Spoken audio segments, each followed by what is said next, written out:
Well, several years ago, I was new to a parish in the Binghamton area, and early on, one morning I came to celebrate daily Mass, and as I came through the hallway, I heard this rather startling sound, unique sound, and I wondered what it was, and as I came into the church and came up by the altar, there was this elderly woman standing right before the Blessed Sacrament, and she was clapping and pointing to the Blessed Sacrament. As I said, I was relatively new there, and so I learned after a while from her relatives and friends that was her way of getting God's attention. And she pointed, "You better listen to me. You better take note." I thought of this incident when I was reflecting on today's gospel of this Canaanite woman who by Jewish standards was an infidel, a heathen, at best a Gentile. And she certainly got Jesus' attention, didn't she? Working against the odds in very unique circumstances. Let me explain. In Matthew's Gospel, we are told that Jesus needed some quiet time. He needed to retreat. You get away from the crowds and the Pharisees and the scribes and all that. So he went to the land around the cities of Tyre and Sidon, where he had some peace, because no Jew would follow him into that land of Canaan, ancestral enemies of the Jews. Well, Jesus got a surprise. This Canaanite woman comes to him, who was from this region, and she approaches him, and she has a daughter who is grievously afflicted and crying desperately for help. She must have heard about Jesus and thought he could help her. Of course, we see how at first Jesus didn't want anything to do with her. Jesus, here he is, he thinks his mission is for the lost sheep of Israel. But here he finds a Gentile desperately crying for mercy. Wise rabbi that he was, there was only one thing he could do. He must awaken true faith in the heart of this so-called pagan woman.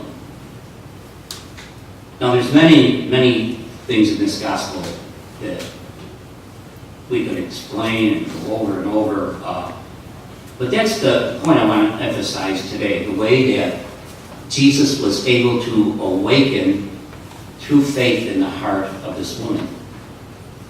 And he did so, first of all, because she had love. That was the driving force of her heart.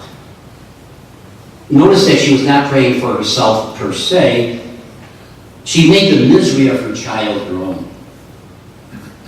Heathen she might be, it was love which made her approach this stranger, accept his silence, and still appeal.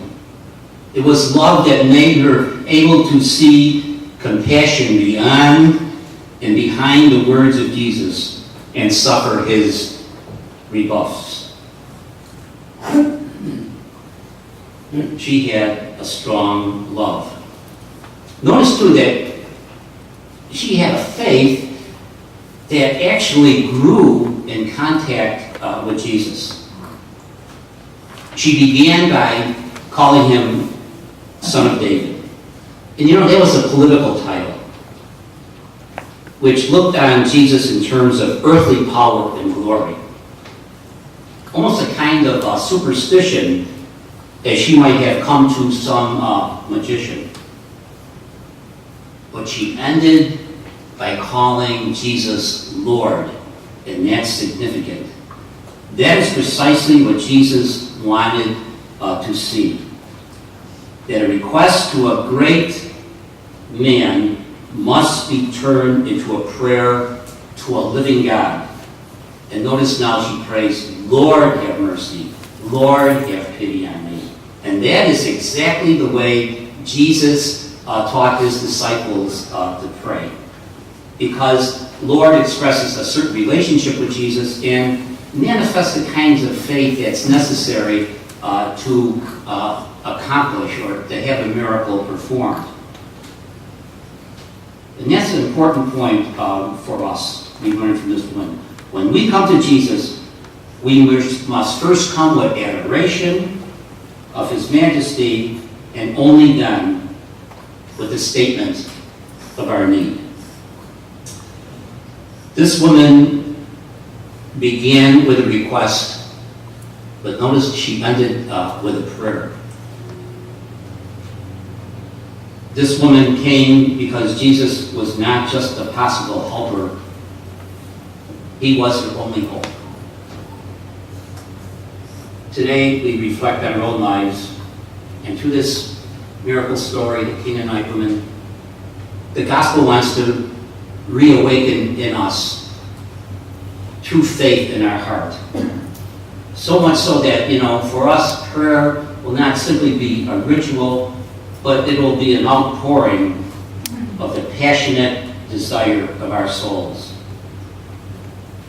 For this Canaanite woman, we learn, we approach Jesus as our Lord, we come with our love, we come with our faith, and then anything is possible, as it shows with this woman of Canaan.